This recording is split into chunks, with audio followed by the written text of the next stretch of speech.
Can a Navy SEAL serve in our toughest military roles, launch multiple companies, speak hard truths, and still have the heart to lead a movement in wellness? Well, Sweetman is living proof. Robert, how are you doing today? Fantastic. I'm glad we finally got to join on this. Yeah, I was just saying before the call, we have tried to do this podcast many times, but unfortunately, our schedules just didn't line up. You're about the busiest guy I know. I'm busy getting ready to get out of the Navy, and so there was just no opportunity to do this. But before I get started, as I always do, welcome to the Stories of Service podcast, or ordinary people who do extraordinary work. I am the host of Stories of Service, Teresa Carpenter. And before we get started, as we always do, going to play an intro from my father, Charlie Pickard. From the moment we're born and lock eyes with our parents, we are inspiring others. By showing up as a vessel of service, we not only help others, we help ourselves.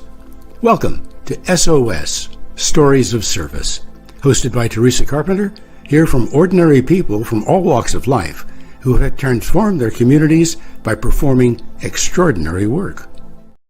And before we get started, I'm adding a little bit of a disclaimer. The views and opinions that are shared on the Stories of Service podcast are those of the host and the guest only, and not on behalf of any other entity. And before we get started, I do have your consent to record and go live. Is that correct, Rob? That's right. Awesome. So today I'm talking to Rob, who is a former Navy SEAL turned sleep scientist and founder of 62 Romeo and Sleep Genius. And he's on a mission to radically improve how veterans, first responders, and high performers sleep, recover, and live. After serving with SEAL Team 7 and navigating injuries including PTSD and TBI, Rob took a pivotal turn into sleep science following the tragic loss of a fellow SEAL. What he's built since then is not just science-backed, it's soul-driven. Rob now speaks globally, leads retreats at Happy Canyon Ranch, and team lead for the New York City Navy SEAL Swim as a voice for warrior advocacy and transformation. And this is more than just a conversation about performance. It's about resilience, purpose, advocacy, and staying the course when others give up. Welcome again, Rob. Thank you. So first off, I will ask you, where were you born and raised, and why did you decide to join the Navy in the first place? Oh, well, you're assuming that I was somehow raised, right? I'm still a wild child at heart. So my parents did the best they could. I grew up in Kansas, which is a very rural agricultural state in Elk County. And eventually my father left to find work. And then we followed him some years later to South Carolina, where we have a lot of roots from our family going back to long before, far too much to talk about in this podcast. So it's really interesting to connect with those two very different cultures in those two different regions. So I associate with both of those things, the commercial ag issues that Bobby Kennedy is attacking right now are near and dear to my heart, as well as, bringing manufacturing back to the South. South Carolina is leading in manufacturing. We have almost 4,000 manufacturers there. So that's my roots. I went to high school at Liberty High School, close to Clemson University. Go Tigers. And I went to college the first try before leaving and starting an insurance agency in North Carolina. So we did North Carolina and South Carolina. And that launched my career into entrepreneurship. And eventually I joined the Navy, but that wasn't until 28 when I signed the dotted line. Wow, so you're a lot older. Okay. How was that? Well, it was an interesting choice, I'll tell you that. Our perception of, how we fit into the stack is sometimes different than reality. And joining the SEAL teams, or at least joining the Navy at 28, I didn't actually go to BUD/S until my 29th birthday in Coronado. That was a rude awakening. I realized that at 29, I guess you can say I was still in my prime, but I was nowhere close to recovering as fast as the 18-year-olds and 19-year-olds. And I paid the man for that. It was very difficult. It became blatantly clear why there's a cutoff for this program. I did make it through. I feel like my maturity, that's one advantage, right? I had more maturity at that age. My maturity sort of outranked a lot of the other kids. And so I wasn't as much of a victim to the games that they played, the mental games. That really wasn't the biggest obstacle. For me, it was hydration and stretching, because I'm the old guy going through Wow. buds, trying to keep up with everybody. Yeah, and it's interesting because 29 is still so young to many of us, but for something Now it that's is. Yeah. right now that we're a lot older, but because of the fact that you were so much older than everybody else and the standards were geared towards somebody that was younger who could do those things, you had to work harder physically to perform as a Navy SEAL. But I'm sure they also appreciated the maturity that you brought to the table, because a lot of the other younger candidates hadn't seen or experienced the things you did, especially in the field of entrepreneurship, I would imagine. You would think. That wasn't my experience, but what you're saying does make sense, and that was my assumption going in, is that I would have some type of a value being older going in, but that kind of wasn't really the case, because being in the SEAL teams, everybody is a thinking shooter. Everybody is sharp. In fact, the last time I looked at statistics, I think 75% of the SEALs had a bachelor's degree. Typically, we associate a bachelor's degree with being in an officer program. So these are smart guys, extremely high-level athletes with hearts of steel. They can go through the hardest training in the world. And so I want to humble myself, because, maybe I was, perhaps in my opinion, a little bit more mature. I still felt like I was physically capable. But I got to tell you, when when you join the SEAL team, you realize that you're a very small fish in a big pond. And, excelling and trying to stand out within the SEAL teams is extremely difficult to do. And I wouldn't say that I stood out over anybody else. In fact, I would say that I probably fell behind when compared Mhm. to other SEALs. I did my best to keep up, but these are the nation's best. And so I just did my best to keep up with the pack, really. Yeah, yeah, that's all you can do. So, what was your first duty station post graduation? Yeah, that's a great question, because we don't really use that term. There's a Oh, big difference in naval special warfare and and the big Navy. And the difference is that we don't know anything about the Navy, right? And it's sad, but I guess it's a necessity, right? So, I mean, I do know what that term means, but when you go through SEAL training, there's one place that's in Coronado, California. When you get out of SEAL training, you have two options: East Coast or West Coast.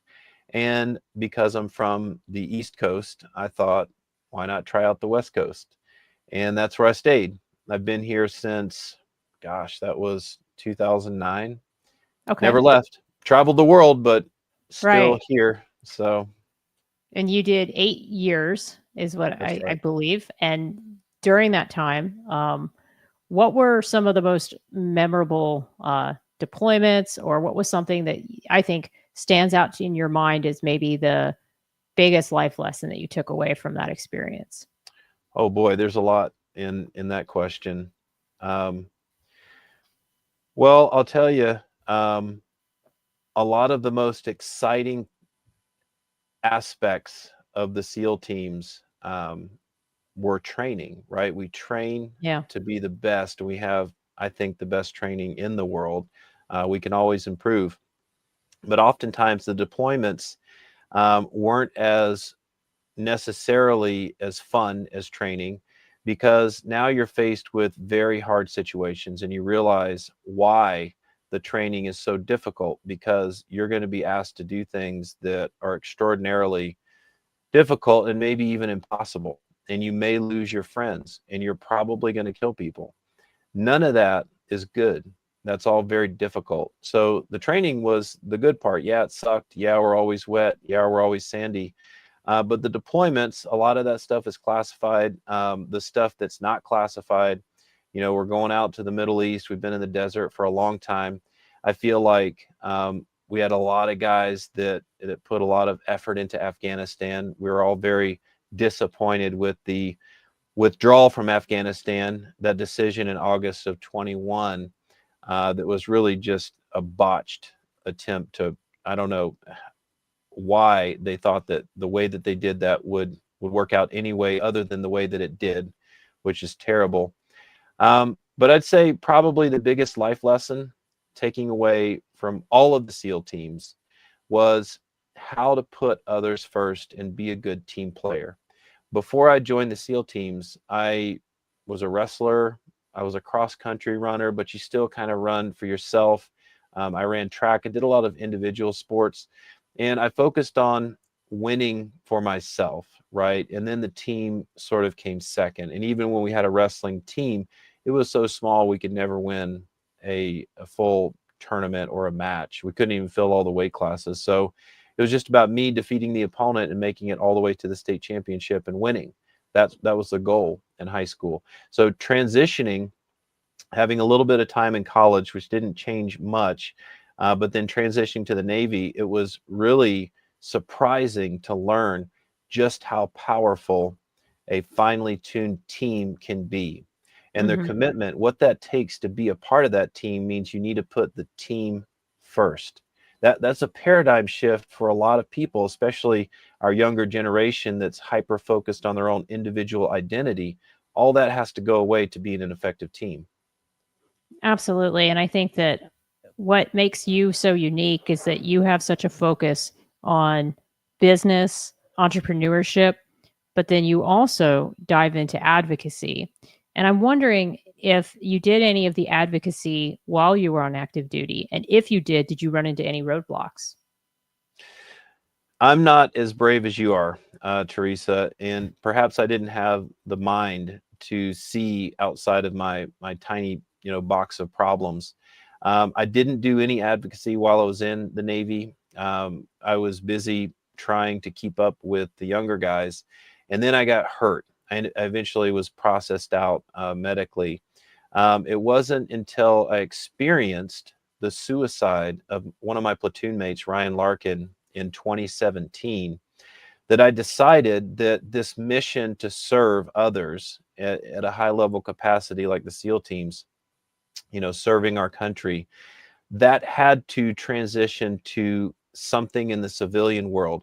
And so losing Ryan, knowing that I needed a new mission after my transition into the civilian world, and sort of trying to figure out the why. Simon Sinek brings up the why, right? The why behind everything we do. Sure.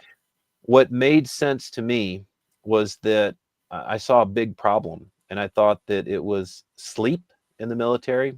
My own sleep was suffering. I didn't realize that until years after helping others. I believe that sleep was at the core of the mental health situation with Ryan as he led up to his suicide. And then exploring more into the SEAL teams and visiting and asking questions, I realized that sleep is a big problem across the military. And so at some point in time, I decided that this is my why. This is what I'm going to do to continue to serve. You see, I was hurt and I wasn't able to be a SEAL anymore. Otherwise, I could potentially still be a SEAL today. I got hurt and I wasn't able to keep up with the pack. And so my mission changed to how do I serve in a different capacity? And so that service had a deep meaning, as I know it does with you, Teresa. And so serving as a sleep scientist, I didn't even know what Like what that that term meant. meant. Yeah. Yeah. I just knew I saw a problem and I wanted to solve it. And I could never let another person go like Ryan. That was my mission, to stop that. And I couldn't save Ryan, but maybe I could save others like him. Well, and the thing is, and we talked about this when we first got acquainted on the phone, is that the Navy's or the military's approach to lack of sleep is either give you a sleeping pill, do a sleep study, and give you a CPAP.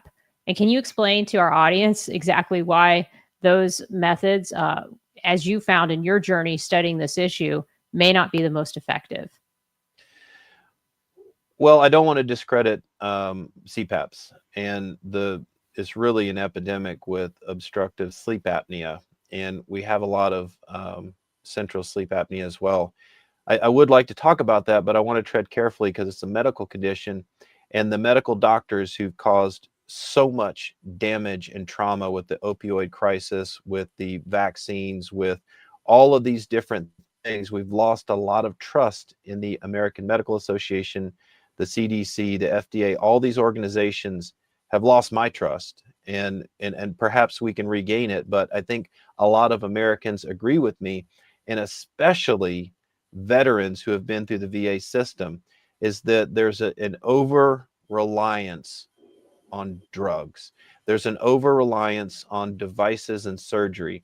And in a life-saving situation, absolutely, we need to go in for surgery. We need to take every measure we can to save a life. However, if your go-to is a drug for every single problem that you have, you might end up with some health problems. You might end up with a 42% obesity across the United States. That is the status of our country. We're the sickest country in the world, and the VA, I support Doug Collins, I support the VA. It's the largest healthcare system in the United States and perhaps the world.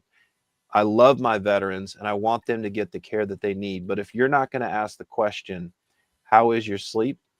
How's your exercise? How's your nutrition? Then you have no right giving somebody a drug with side effects. And it's not just one drug. Most of the people that I talk to as they exit the military will go to the VA and get a drug for every single disabling condition that they're rated for in the VA, whether that's SSRIs for PTSD and, reflux medicine for GERD and orthopedics. And now you got some painkillers. And by the way, these are siloed physicians that, and God bless the physicians and the nurses who put their lives on the line trying to help. But the system is damaged when the first order is to give people drugs. We just can't stand for this anymore. In fact, we have the power to heal ourselves with most things, obviously critical conditions, situations, disease, and so forth. But we have more power than we know. But there's no profit in empowering people. And that's the challenge, is that a lot of these systems are built on who can pay for it, and the people that can pay for it are the ones that are profiting. And so you step into a system where you're not going to get the truth. You're going to get the answer that fits into the business model. Right. Unfortunately. No, I can relate. I was treated my last duty station for PTSD, and the first thing I said to my psychiatrist, and he supported it to his credit, was I want no drugs for this. I want this to be a healing process. And he's like, oh, absolutely. Have you heard of this EMDR stuff? And I thought it was all like, foo-foo stuff, and didn't completely trust it. But he put me with a practitioner who I found to be incredibly intelligent and savvy, and I respected him and I trusted him. And it definitely helped ease the, I don't know how to say it. It took away the anxiety and the tension when I thought about certain things, and it allowed me to break away from that for a moment to see something rationally, so that I could just kind of walk through it and say, okay, that was bad, but now it's time to move on. And I'd never done that. What is your feeling about psychedelics when it comes to this? That's something that we see, Sean Ryan and others pushing. And I'll be honest with you, Rob, I'm a little skeptical of them, because I see that they could also be pushed with a price tag, but they've done wonders for so many people. So the jury is out, in my opinion, on if that's just something new to say, not drugs, but now it's psychedelics. Yeah. I laugh. No offense. I laugh when people say it's new, because what we're doing is tapping into shamanistic plant medicine rituals that go back thousands of years. We can find evidence of this in the Bible, in Egyptian culture, throughout time, where things like this, or they're using plant medicines to ail in spiritual and mental concerns. But you can't put a patent on an item that is grown on God's green earth naturally, right? And so it's all about controlling and patenting and profiting. And that's just the world that we live in. And so my greatest fear is that these medicines that are helping people, saving lives right now. There, let me just say that there was a Stanford research paper that came out roughly a year ago showing how ibogaine treatment, there's a specific compound that comes from a root in Africa that elephants will dig it up. They will dig it up and they'll eat it because they know, right? There's no pharmaceutical company training them on how to think, right? Elephants are just elephants. But this special root that the Bwiti tribe have used for ages, look much longer than the FDA has been around successfully.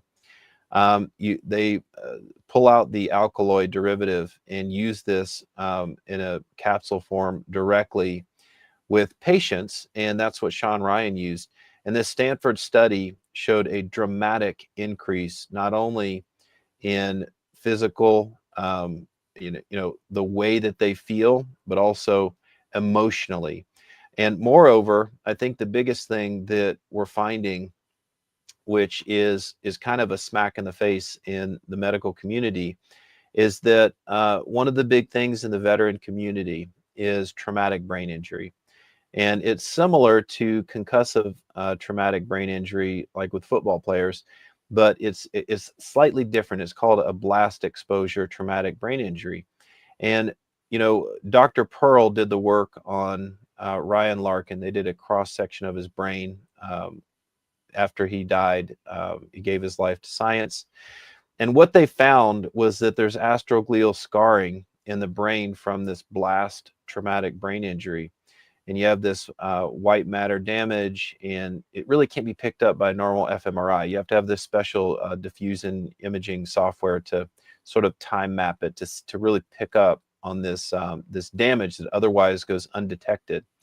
And not only does the VA not have that technology, but all of these TBIs are going undiagnosed, and so the VA at this point, they really don't even know the difference in TBI and PTSD. So traumatic brain injury is TBI, and post-traumatic stress disorder, which I don't even like that word. Right. One is a physical injury, and the other, according to the VA, is a psychological injury, but they can't even tell the difference in the symptomology. Oh, In that's fact, fascinating. in fact, the rating has been combined at this point, and this is how antiquated the system is. But back to the Stanford study, and I'll finish with my thoughts on psychedelics, is that the Stanford study is showing how increased neuroplasticity can improve traumatic brain injury symptoms. So when I say increased neuroplasticity, I'm talking about neurogenetics, right? I'm talking about the ability for the brain to regrow neural pathways. That's incredibly important because you may be hopeless if you have traumatic brain injury, and the medical community has no answers. There is no cure and no treatment for traumatic brain injury. But guess what? God already has one called ibogaine from iboga. So to refute that Yeah. would be irresponsible. To force a pharmaceutical that has no potential for improving traumatic brain injury and completely ignore something that does have the potential to heal is irresponsible and probably in a category of profiteering. So do I think that pharmaceuticals are the end all be all? Here's my position, and this is the first time I've spoken about this publicly ever. Psychedelics do have the ability to heal like nothing else that we've ever seen in the short term, right? Because they've been doing this for thousands of years. Like, we don't do it, but now we're sort of rediscovering it. However, it comes with a little bit of a warning label. This is very dangerous stuff, and this is delving into psychology as well as spirituality, as well as grounding with all matter and earth. It's pretty interesting stuff that they're doing. But I think most importantly, and I can't drive this home enough, there has to be a plan before and after this type of treatment. Meaning, a lot of guys are going down to Mexico or Jamaica or whatever, getting blasted out with these crazy psychedelic ceremonies, and then getting shot out the back door like medical tourism, without the necessary support structure, without the tribe, as it were, Right. how this was administered originally in years past. And that is a mistake, because a high percentage of people will come back and have a failed attempt to reach some of their goals of healing, because they don't have the support structure. They're coming back to drinking alcohol. They're coming back to a toxic relationship. They're coming back to no support. Right. They're coming back not able to process that stuff. And so that's one aspect of it. What we call that is integrations, right? We need behavioral and psychological integrations with what they're going to experience. And leading up to that, they need a lot of preparation. And all of this goes back to the same thing. You have to put in the work, right? And that's Yep. what I specialize in, is putting in the work, not with psychedelics, but with the sleep. I'm a very disciplined, focused type of coach. So the last thing I'll say on that is that I can't agree with the medical community getting involved in all this. Yes, it should be safer. Yes, it should have more support, and perhaps that's funding and manpower. But my concern is, the minute that the doctors and scientists get a hold of the application of these medicines, these ancient medicines, you lose all of the beautiful things that come along with it that are so critically important to having a successful journey, if you will. Right. So I don't know how to skin that cat. I Yeah. think it needs to That's a hard stay one. with the professionals, the shamans that have learned the techniques for centuries. It's been passed down through their generation. I think it has to stay out of a clinical laboratory setting. And here's why. I'll finish my thought with this, is that these scientists, as well-being as they may be, as much of a big heart as they have not figured out a single cure for a single virus. We have the DSM-5, which is the go-to manual for psychiatric disorder diagnostics, and it's basically a roadmap for drugs. All we do in the psychological community today in 2025 is label people and put them down a path of recovery, which is mostly drugs and sometimes therapy. There is no scientific method for spirituality. There is no reproducible evidence to show how the conscious interacts with the subconscious. We still have never observed a single dream. Yet all of these things impact us in a bigger way than anyone can possibly put into words in the English I agree. language. Absolutely, Rob. Dreams are creepy. I'm just going to say that. Like, some of the things that I dream about, they scare me, because it's like, I don't know if it, like you said, I don't know what world it's tapping into or what things it's bringing up. And sometimes I just don't know how to handle that. And I think that what is really difficult with the shaman, with the experts that are not, let's say, in a clinical setting, which of course, as we know, like you said, they aren't always giving us the right solution, is that it's just very hard as the consumer at the end of the day to know which place down in Mexico, which place in Jamaica, which shaman, which expert to trust. And I think that's where, if maybe the VA doesn't take this on in a clinical setting, there has to be a vetting process or a partnership process where they vet certain organizations and certain nonprofits or certain companies, and they provide those vetted sources as options for the end user, as an alternative. Because, as you and I both know, it would be so easy for anyone to say, well, I'm a shaman, I'm going to get a bunch of guys together and we're going to build a resort in Cabos, and now we're going to have our own, ayahuasca party. And so I think that's the scare that I have, or the concern that I have, when it comes to this new, and it's like you said, not new, it's just being talked about more in the media space. I've had tons of offers, by the way, of people to come on my show and talk about this issue. And I haven't yet launched it, because I know how complicated it is, as you and I are discussing it. So I appreciate you taking the opportunity to explain it in a little bit more detail. I'm definitely curious about it. I trust Sean Ryan, and I think his shows are on point. And that's a lot of times what it comes down to is if there's a person you trust that has tried something and swears by it,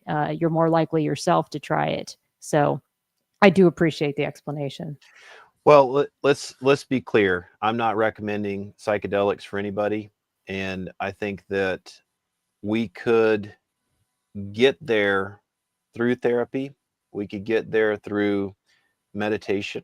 We could get there through prayer. But a lot of times this can take years of dedicated, concerted effort. And so I think one of the aspects of plant medicine that's appealing is that you can sort of break through a lot of those barriers that really you've placed on yourself from experiences that you've been through in your life. You can break through and sort of see the light very quickly, but that still doesn't replace the work that has to be done. So, and by the way, there are companies that point veterans in the right direction. One of those is Heroic Hearts Project, and the other one is Vets. Those are the two that I trust. There are others, but they are the trusted resource, and they do send people to the right place. I don't think the VA, who doesn't even know the difference in TBI and VA, is equipped or able to make that determination. But all of your fears are absolutely valid, because there are a lot of bad actors in that space, just like Anywhere any, else, yeah, just like anything. anywhere else. So if somebody wants to work with you and work with Sleep Genius and 62 Romeo, how would they? How do you go about working with clients? I'm really glad that you brought that up, and this has already been such a powerful pod today. I had no idea I was going to talk about this stuff, but me personally, I'm not going to recommend or administer psychedelics. That's not what I do. In fact, my suggestion to people is to work with me before you go do anything like that, because I view pharmaceuticals as well as plant medicine, all these things, as pretty advanced treatment. I think that there's a lot of things that we can do within our health and wellness, whether it's nutrition, obviously sleep. They call me the sleep genius. I earned that name. Somebody gave it to me after I helped a cohort of Navy SEALs. Or if it's maybe adding some exercise, a lot of times it's scheduling. But I'll tell you, God has given me some type of a talent, because I am really good at this stuff. I've been able to help hundreds of people get their lives back on track through sleep. And the way I focus right now, what I spend most of my time on, Teresa, is I do keynote speeches, so I can come out to a corporation and talk about sleep. I can put people through our famous Sleep 101 program that's graduated a ton of people. It's not easy, it's rigorous, but it gets your life back on track. And with veterans and first responders, trust me, they need this level of attention. No drugs, no pills, no surgery. We're against all that stuff. We focus on good behavioral habits, as well as breath work, relaxation techniques. We do, what we call in the SEAL teams, the box breathing, right? How do you connect to your autonomic nervous system to regulate your fight or flight? Do you even know what that means? Do you know what it feels like? Do you know what it feels like to change state and be able to get into what they call that rest and digest? Because if you're not able to do that before bed, there's a likelihood that you have increased noradrenaline levels in your brain, making your sleep lighter, more likely to have awakenings, more likely to have night terrors. And really, it just makes sleep difficult. It's like you're in, if we look at how the human body works, it's like being in prehistoric times and there's a tiger out in the woods that's ready to kill you, and you're trying to go to sleep knowing that tiger is hunting you. That's the analogy for going to sleep in a fight or flight state. But we don't even know sometimes that we're in that state, because we're so conditioned, especially in the military and first response, we're so conditioned to always be stressed about something. Two reasons why, right? Attention to detail and situational awareness. They breed that into us, and there's no way that you can calm down without some type of a technique, some type of a practice, but it's absolutely essential to getting good sleep at night. Absolutely. And you have to train your brain to shut down. You have to make yourself relax. And it's hard for all of us because we all have the stress of family, the stress of our workplace, the stress of something happening that's unexpected. And all these things play a part in making it so that you might not get that sleep that you need. But what I love about what you're doing, Rob, is that you're not only doing this in your position as a coach or helping your peers, you're intending to take this to the DoD. Are you able to talk a little bit about that initiative? I'd love to. Recently, we had a change of leadership at the DoD at the highest levels. The Secretary of Defense, Pete Hegseth, was nominated by President Trump, and he was eventually confirmed and brought into office. And he has done some really incredible things. And I think him being a little bit lower ranked officer coming in, a couple degrees of separation from some of the political ties that a lot of the former Secretary of Defenses have been entangled with, really sets him apart and really gives him, in my opinion, a freedom of thought like we haven't had, and I can't even recall how long it's been. I don't think we've ever had. We haven't had it, Rob. Not in my career. I've never seen anything like this, ever. Never. And so there's a lot of people that say that, oh, well, he's too green to step into this type of a leadership role. What I say is he's exactly the right person because he's got clarity of mind. And when you're talking about somebody who has served in a capacity of a warfighter, that person knows the cost of war. And so for people who potentially, sit in the air-conditioned offices and make orders and haven't really felt the effect of what those potential orders can do down the road, I feel like there's less concern with the average person. And the average warfighter on the ground is the person that I am concerned about. These are sons and daughters of people, of our citizens in the United States, and we can't have someone at the top who's making decisions that cost the lives recklessly and needlessly.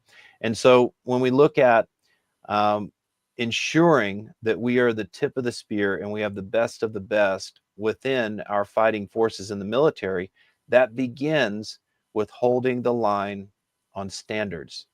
And that's something that has been so convoluted because we have all these political agendas with the identity politics and making sure everybody's included.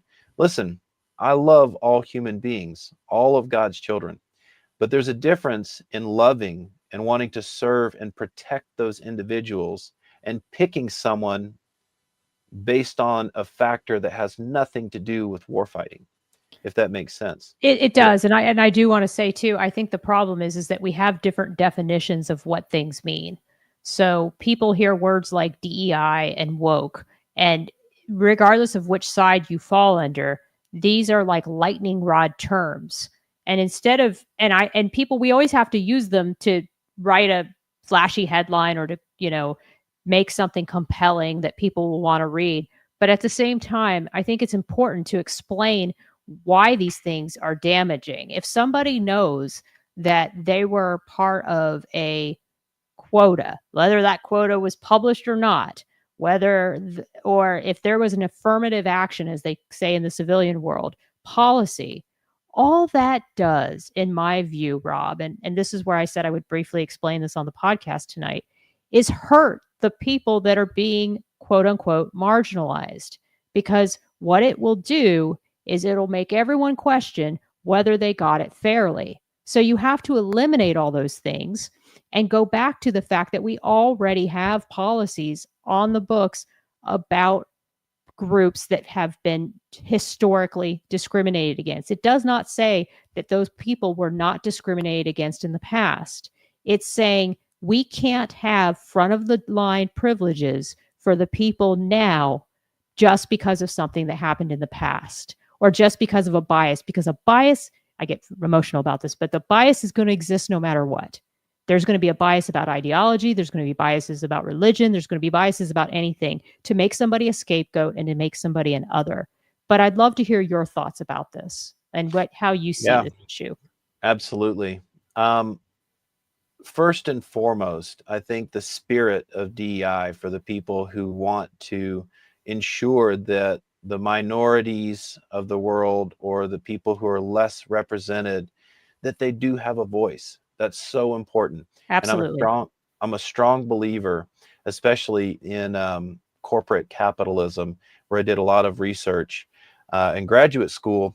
I focused on how do we make it balanced and fair and allow every individual who puts forth effort and takes time out of their life towards a company to get some sort of an equity stake in that. Because I do think that there's right and wrong, and I do think there's a fairness, and I don't think that in a corporate setting there should be individuals at the top who own and control everything and everyone else gets the crumbs, right? But there has to be a little bit of a fairness in the process, because imagine, and my perspective comes from the SEAL teams, right? I didn't have an opportunity to work in the public affairs office. I don't know what other roles in the military look like, but I can tell you from being in the SEAL teams, imagine we're going through Navy SEAL training, and part of Navy SEAL training is basic underwater demolition SEAL school. They call it BUDS. And during this 6.5 month long endeavor, which is terrible, by the way. It's the hardest military training in the world, according to many people. It gets so tough. You're under a boat at one point in time during first phase in Hell Week, and you've got 6 guys and 1 officer, and so 3 on one side, 3 on the other. And what you've done is arranged your team members, who hopefully are the exact same height. If you're a little bit taller, not good. But a lot of times we'll put the 2 biggest men, who are, kind of the Clydesdales, right? They're the stockier type. We'll put them in the 2 position, because the 1 position in the front has a little bit less weight. The 2 position always carries weight, whether the boat rocks back or rocks forward. This is a large, imagine a 155-pound inflatable boat that's without water. Sometimes they put water in it. Oh, God. So imagine, and anybody can lift that up on their head, especially 6 or 7 guys, but running with it for 20 hours straight, that's a different story. So then you have the 3 spot behind them, and that's a little bit more like the 1 spot, except for the 1 spot in the front, we pick the fastest runners, right? So the fastest runners will push the rest of the group, because the team only wins together, right? And so if the ones in the front push the rest of the team, the ones in the 2 position bear a lot of the weight. I was a 2-man, by the way. And then the guys in the 3 position make sure and keep everything steady. And then the officer in the back is directing and sort of keeping it going in the right direction. You will have guys, you can imagine, people have trained their entire lives to be a Navy SEAL. They're going through this training, and you have one of these 6 guys who's not putting out. They're not putting forth the same effort as the other ones. And they potentially, I've seen guys break their necks, right? Literally, they're done. They broke their neck because the boat hit their neck and fell on them the wrong way, because the rest of the team wasn't carrying their weight. It's a lot of weight, 155 pounds hitting you on the side of the head when you're extremely fatigued. That can break your neck. So you have one guy potentially who's not putting out like the rest of the crew. I've seen other crew members turn around and knock that person out, fist in face, because they are risking the team, they're risking their career, they're not putting out as much effort as everybody else, and they do not deserve to be there. Now imagine if you have a group of hardened individuals who've just made it through BUDS training, and they're very proud of themselves. 7, 8, 9 out of 10 people are gone. Only the strong remain, the ones who are able to put out, and interestingly enough, work together as a team. That's the only way you can make it through. Now imagine that team makes it through this training, and they're there in graduation, and then you have some clown that walks over, and he's guided into the classroom and says, you know what? He didn't do any of the stuff that you guys did, but he's going to be part of your team. How do you think those Navy SEALs would feel? They've And destroyed. Yep. that is an extreme example. I realize that, but that is the slippery slope when you start to put identity politics or race politics, or sort of putting people in positions external to the factors that are required to get into that position. So if the standards are the same for everybody, then of course I want diversity. Diversity of culture, of background, that's Me what too. makes a strong team. 100% I believe in that. But you must meet the standard. That is the number one thing. Then everything else can fall in line. I agree. And I had a really good conversation with our mutual friend, John Cordell, who was listening earlier. Don't know if he's still on the call. And he brought up a Hey, John. number of, he's great. He brought up a number of policies that they've enacted to make things more diverse. And I said, those are not DEI policies. Those policies, and they weren't policies that lower standards. They weren't things that would, in your example, bring the team down. They were things that just made it so that people can continue to serve, like taking this much pregnancy leave, or there used to be a rule that if you were pregnant, you could still fly. And now they're starting to scale that back. And I don't have an opinion or a view on every single one of these, but I guess I just look at it under that same lens. If these policies help more people join the team and can contribute, great. But if they're at the expense of degrading mission effectiveness, or like you said, bringing the boat down, or causing an injury or an unintended effect somewhere else, then they have to be considered. And I truly do believe that Pete Hegseth is aware of these type of issues. And I was very encouraged at the Senate confirmation hearing that you and I both attended, when he was asked questions about women in combat and about standards. And I felt, and I still do feel, that he wants women to serve. He wants people of color to serve. He wants everyone who can serve and who's qualified to serve to do so. But when we have a policy or anything that is putting a preference on that, it dilutes the waters from the start. And I think that that's the part that a lot of people don't understand, and they go to emotion instead of just that basic premise.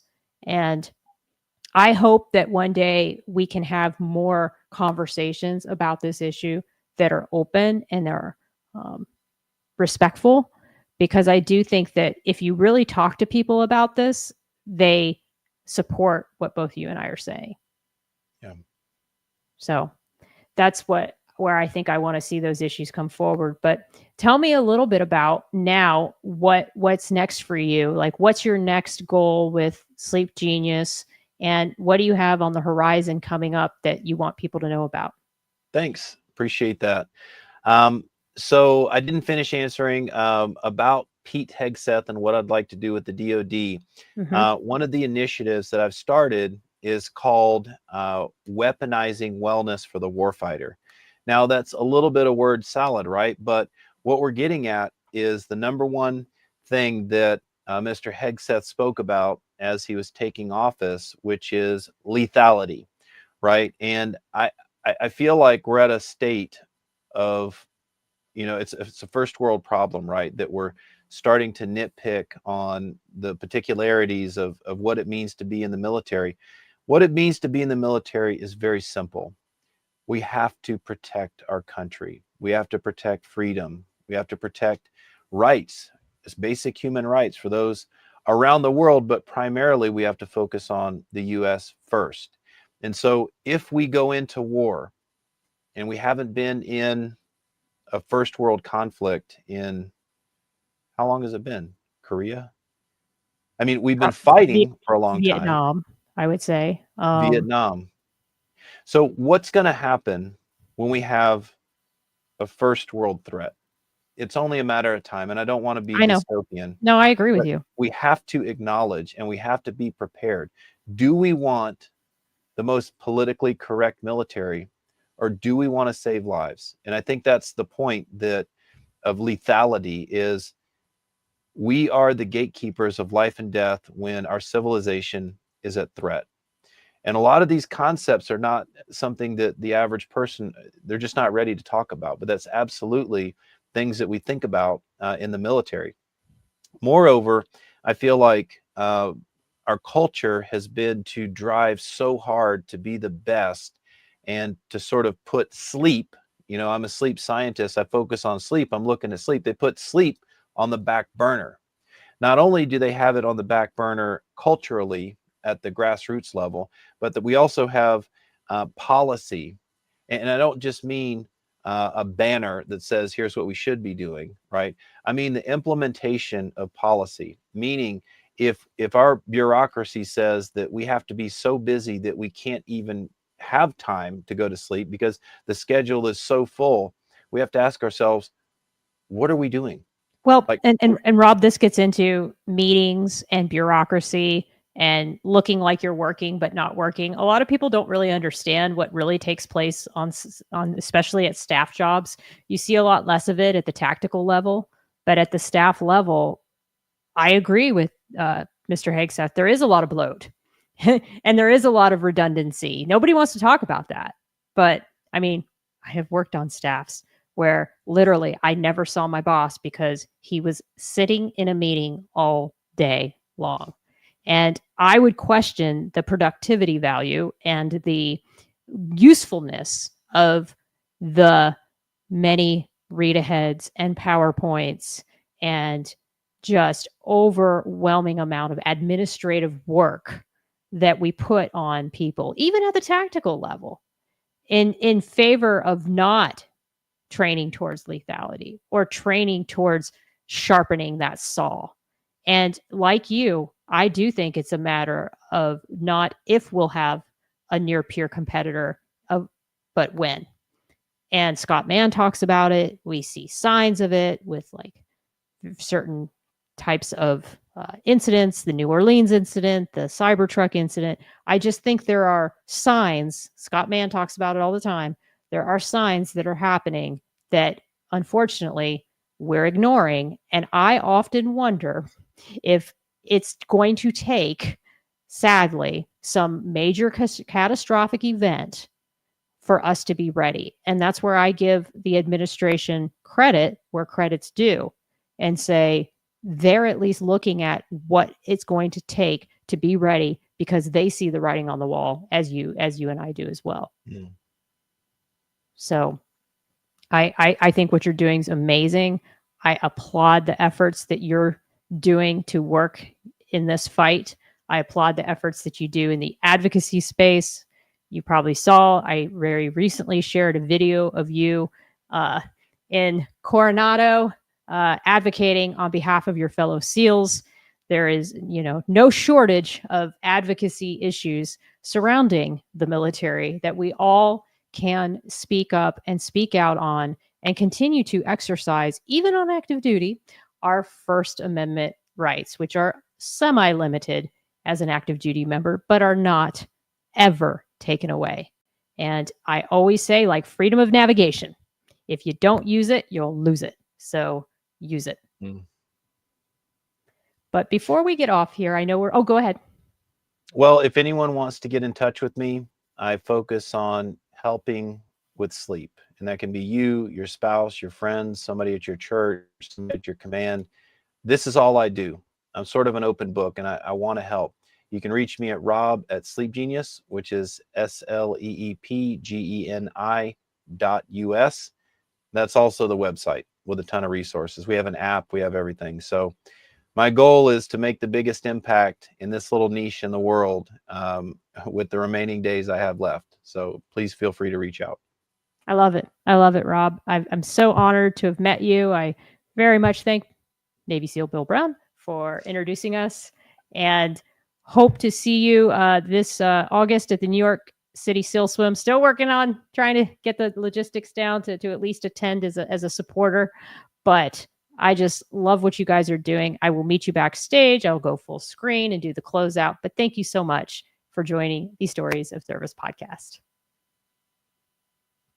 All right, guys, that's a wrap. So tomorrow, I have a very special announcement. My SkillBridge provider will be here in person, Chris from Canine Coaching, caninecoaching.com. He is a former Air Force military working dog handler who got out, went to law school, and then decided to become a dog trainer. So just can't wait to get his story and can't wait to start working for him. So more to follow on that. Thank you so much for joining us tonight. As I always close out these calls, please take care of yourselves, take care of each other, and enjoy the rest of your evening. Bye-bye now.